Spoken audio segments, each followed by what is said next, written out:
Right, Northerners United, back again with a big one today with Sam. How you doing? You all right? Good mate, how are you? Yeah, not too bad, not too bad. Talking about Project Restart today, the government's plans and the Premier League plans to get the football show back on the road and on our TVs, which we've sorely missed. Our team's United and Liverpool, which you can tell by my top here. But yeah, I know for you it's a bit deeper because you've not had one of these on your sleeves Yeah. for 30 years. Mine's rubbed out. Mine's actually rubbed out. That's how long it's been since we've done one. 7 years. uh, But yeah, the proposed date is the 12th of June for the restart. There was a 2-hour meeting recently with all 20 captains, which featured robust exchanges. Captains like Maguire and I think yours is Henderson, isn't it? They expressed their concerns. You think?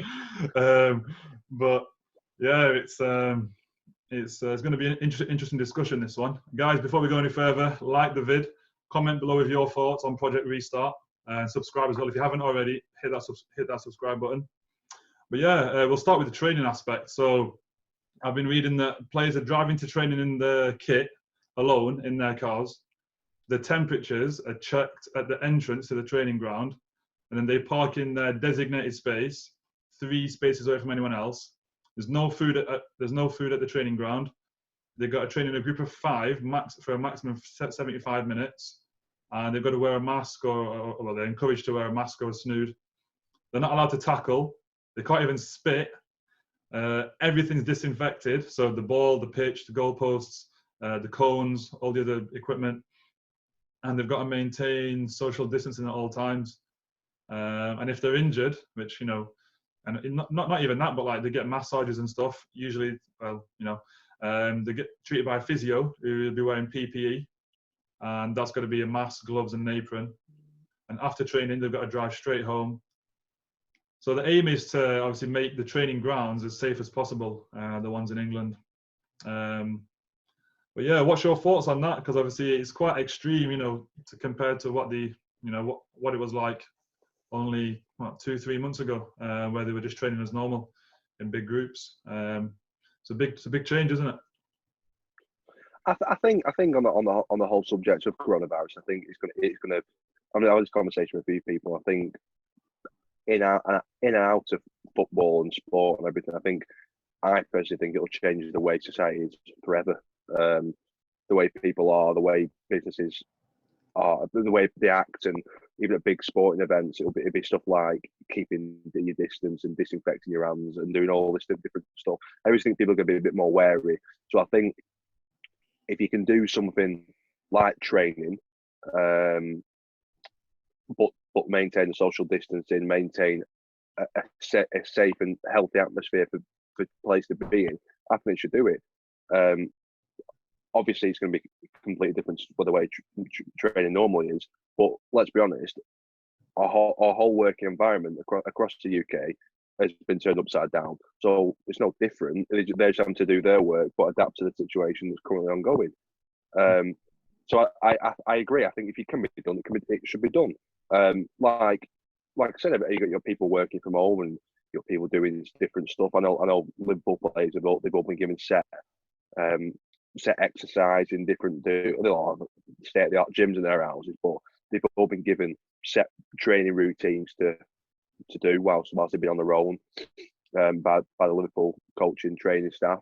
But I think personally that if it can be done like it is, and that you're being wary constantly, then I think it should be done. And that it's their job, the club and the Premier League, who get paid an awful lot of money to sort this stuff out, to come up with a way that it can be done. No, fair enough. Yeah, I think as long as it's a safer environment, and we'll move on to that in a bit, towards the kind of conclusion of this. But there's been a few ideas touted in terms of like differences of how the game that we know and love could be altered slightly. So you've had the notions of neutral venues, scrapping relegation, scrapping VAR, 5 subs, things like this, changes to the game, because they're trying to create an environment that just obviously reduces the risk as much as possible for the players and the managers and the staff and everyone. The neutral venues notion has been opposed by 6 or 7 clubs, and we know Villa, Brighton, and Watford are some of those. And I think scrapping relegation, again, similar kind of teams, those ones that are obviously lower down the table. And obviously, any major decision needs to be backed by 2/3. So you're looking at 14 clubs have got to back any major decision. But what's your thoughts on like them altering the game? Because there's even been like something as radical as, I think, was it Gordon Taylor said maybe the halves could be shorter and stuff like that. Like, what's your idea on all these kind of like alterations to the beautiful game? Well, obviously, I think with this whole ongoing situation, they do have to change it somehow. I remember reading some, I don't know who it was, but some bizarre article headline that said like about them turning their backs when tackling. So I thought that is the stupidest thing I've heard in my life. Which even at the point, as much as I want it to continue, if that's the only situation you're coming up with and the only sort of conclusion you're coming up with to avoid the spread of it, just jib it. Don't bother doing it, because what they do, just not breathe and not look at each other the entire game. How does that work? I just think the stuff like scrapping VAR, I don't really get how that would make any sense, because surely you can just operate VAR with a couple of people in a big office or whatever, far apart from each other, not doing it. I don't know how that would possibly even help anything. I don't think that doesn't make any sense to me. But I get the 5 subs. You could spread them. Obviously, with the no fans being there, it's not like they have to be sat in the dugout. You can have them spread about in the stand and stuff like that, just behind. So there's plenty like that, and it would reduce risk of someone catching it there and then. I agree with that. Again, obviously maintaining social distancing, we're not playing. I think there's going to be some ideas that they come up with, and they just sound absolutely stupid. And I think there's a, like I said, I want football back anyway, for biased and non-biased reasons. But I put my opinion is, if it's not safe to do so, then don't do it. But if you look at the Bundesliga play today behind closed doors, and you had they were practicing social distancing in the dugout, so they were like 2 meters away or more at all times, wearing face masks, stuff like that, and the subs were away from the dugout and obviously kept their distance. I think stuff like that, if it can be done, then, like I said to you, it can be done. It isn't a problem. But if it can't be done, and there isn't, let's say that for whatever reason that couldn't have been done, then don't do it. Because if it's not safe to carry on, then don't carry it on until it is safe to do it. Yeah, I think this is one of the things. Obviously, the prevalence of the disease in this country is obviously significantly higher than in Germany, and so I think they've got to wait till the numbers are at such a low level that it becomes safe enough to do so. And also the players mentally, they're not thinking in the back of their minds, oh, you know, could this guy have it? Could that guy have it? You know, someone's about to take a free kick, and some guy in the wall just starts coughing, and you know, stuff like that. Yeah. It can just mentally like mess with people's heads. And at the elite level of performance, where the Premier League players like they've got to be, the small percentages can make a big difference. Now managers have agreed. There's a consensus that their players need about 4 weeks to be fully match fit. So it's looking like June the 19th is a bit more viable, apparently. But yeah, I think these ideas, neutral venues, I can see it happening.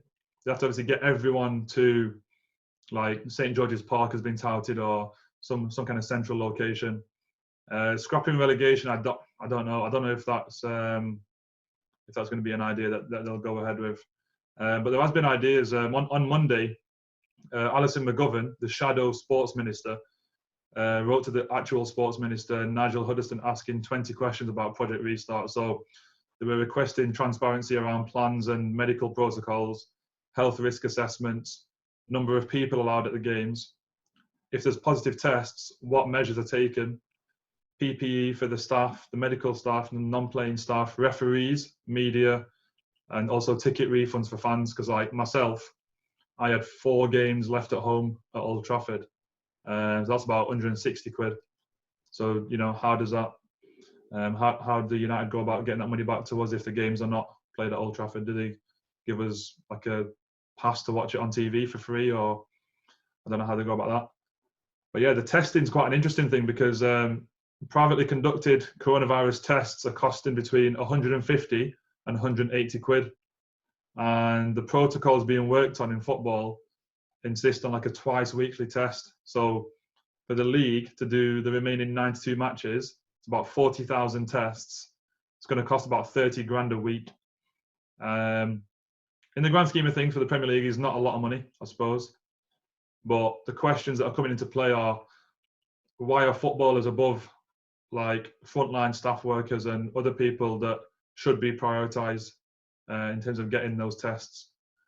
Players will have to be tested at least twice a week, including 48 hours before they're due to train, and have mini medicals to check for underlying respiratory and cardiac issues before returning to training. And all the kind of coaching, like team coaching things, will be done via video conference like Zoom, like what we use, and like video recordings of training sessions as well. But yeah, I don't know, what's your opinion on the like the testing and whatnot, and the fact that essentially because they've got the money, they might have priority to it? I think obviously it's. I think when it comes down to it, it's this is it all goes back to the argument like, oh, footballers are overpaid. Oh, they are overpaid for what they do, but this isn't. Football isn't government funded. It's not funded by like the taxpayer. It's nothing to do with that. It's private sector. So if it's not up to Liverpool FC and Manchester United FC to fund the NHS for stuff. It should be properly funded as it is by an inadequate government. So it should be sorted anyway. There's nothing that's outside of football. So stuff like you said, I think put it this way: there'll be, if games aren't played because of lack of PP or something like that, or lack of testing, you're saying 40 grand a week, something like that. Absolute pittance, drop in the ocean for a football club, and they'll lose a lot more money than that if it doesn't go ahead, because the amount of money that broadcasters will inevitably want back, because like so when the £5 billion that's shared out within the Premier League, the 20 teams in the Premier League, the likes of these BT and Sky aren't going to go, oh, it's fine, don't worry about it. They're going to want the games played, or they want the money back. So, and they've already got the money. So if you're going to already, that's going to basically Premier League teams are going to miss out either way. So they'll lose a lot less by doing the test and want to go ahead of it. I think the stuff with relegation is, in a way, it's sort of the same sort of biased point of view that the reason why I want it to carry on, because I want us to win the league, I want us to be crowned it. But they don't want it to carry on because they'll get relegated and it costs their club money. So I understand why they don't want it to go ahead. People like Karen Brady of West Ham, just one of the worst people to ever live. Just horrible. That's all for selfish gain and me. I've never seen a more self-absorbed woman in all my life. She's horrible. But that's just about her and her assets. Nothing to do with her club and what. It's just all about money. But I do understand where they're sort of coming from, because if I was given a shot to something something bad to not happen to my club, then I want it to not go ahead. But I understand. But I do think it's selfish, because what happens other seasons? Teams get relegated. Oh, then everyone kicks up a fuss going, actually, no, I don't want to get relegated anymore. Yeah, I don't want to get relegated either. And then what do we do? Just stop the season again? Yeah. No, yeah, I mean? It's a good point you make, because I think we're both agreed that we'd prefer it to come back and we'd prefer the games to be finished. But the situation in the country at the moment, obviously, I don't think warrants the kind of advancement of just get it back as quick as you can. Do you know what I mean? It has to be, you've got to time it right. Because what if a player or manager tests positive? Don't forget, we only stopped that weekend of football when we had Spurs away on the Sunday because Arteta got it. And after he got it, and Hudson had, without them two getting it, those games would have gone ahead. I can guarantee you that, because of the money involved. And the problem is, because of the money involved, this is clouding their judgment. And there's reasons why League Two's now been called off, and the national leagues and all the leagues below that, because there's no money involved. And so if they've done that for health and safety reasons, the argument is that the Premier League's not putting health and safety as their priority because there's that much money involved. If a player or manager to test positive in the next few weeks, if they do restart it, does the whole squad isolate? Probably they have to. Does the team they've just played have to isolate? And then the teams that they're going to face, obviously their games are not going to go ahead. Contracts expire in 6 weeks. It looks like there's going to be allowances for those to be extended. And obviously UEFA as well, they've just announced they've relaxed their deadline on receiving plans for finishing the season. So initially they said by May 25th, which is 9 days from today, they want the plans of how you're going to finish. But now they said, you can have a bit more time. Just give us as much information as possible. But in 11 days from today, May the 27th, UEFA's top execs have announced, or will announce, a decision over the remaining games in the Europa League and Champions League. So even that could kind of push the Premier League one way or another. I think those that are saying about, it's going to be a morale boost for the country, you can't advance something like football just for a morale boost, because there's still too much on the line in terms of health and safety and the players, in my opinion. And because imagine if a player or a manager or a member of staff passes away, there's going to be outrage. 3 players for Brighton have already tested positive. I just think at the moment it's irresponsible for the authorities to even discuss bringing it back. The situation in this country is just on another level compared to Germany. And we know that the money involved, the Premier League chief exec, that Richard Masters, he's previously predicted a loss of at least 1 billion if the Premier League fails to complete the season. So that tells you in and of itself that there's a lot of vested interests at play. Personally, I think it's a matter of time before they do null and void it because of the inadequacies of the government's response initially and how they failed to act in a timely manner. And now I think because of the money involved again, they've got to make out, the Premier League and the clubs, to be attempting every possibility to restart it. Otherwise, there'll be even more legal implications. But what we do know is every club's committed, all the 20 clubs are committed to finishing the season in some way or other. But yeah, the thing is with the death toll in this country, 35,000 nearly today, and that's just the official figure, decreasing NHS's resources towards the general public and pushing it towards football, it's got to be a non-event currently. It's got to be safe to bring it back. And when it's safe, it's also got to be not at the expense of the NHS. And I'm pretty sure one thing is, me and you, we're not getting into stadiums anytime soon. Not until there's a vaccine, which is a sobering thought. But I think we've got to count our blessings and look at the bigger picture worldwide, because people are going to die from hunger, famine, not enough treatment, not enough PPE. Yeah. So, but yeah, hopefully me and you are back in stadiums again soon. But yeah, any final thoughts on all that?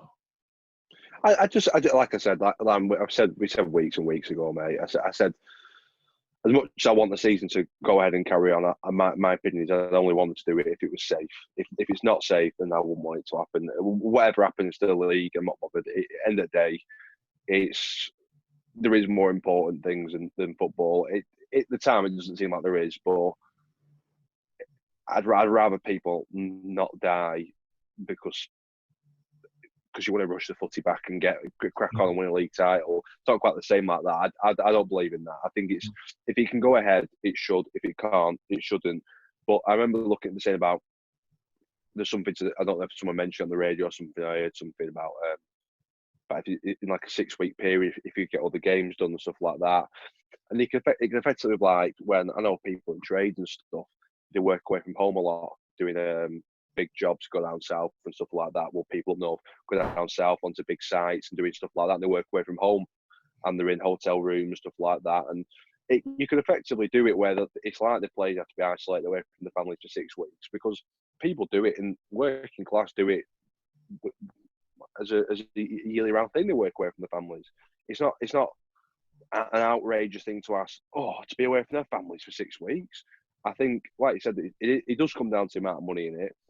And I just worry that if it doesn't go ahead, and they say about this estimated figure of 1 billion, if it doesn't go ahead, it could cost the Premier League a lot more than that. I think it could change completely. You could see players leaving. You could see, people, the way clubs operating completely differently to the way they have been. I think it could an everlasting sort of effect on it. So, but I think if there's a way to go ahead with it that is safe, then all money should be spent to do it. If it's not, then it isn't, and then you work out from there. But that's my opinion. That's anyway. it, yeah. I don't think the game as we knew it 3 months ago will be the same for a very long time. But yeah, guys, that's another video done. Like the video, comment below on your thoughts. Should we get it back ASAP? Is it safe to do so now? Will it be safe in a month? Subscribe to the video, subscribe to the channel as well. And we'll see you next time. Take care. In a bit, Sam. Cheers, mate. Nice one. In a bit.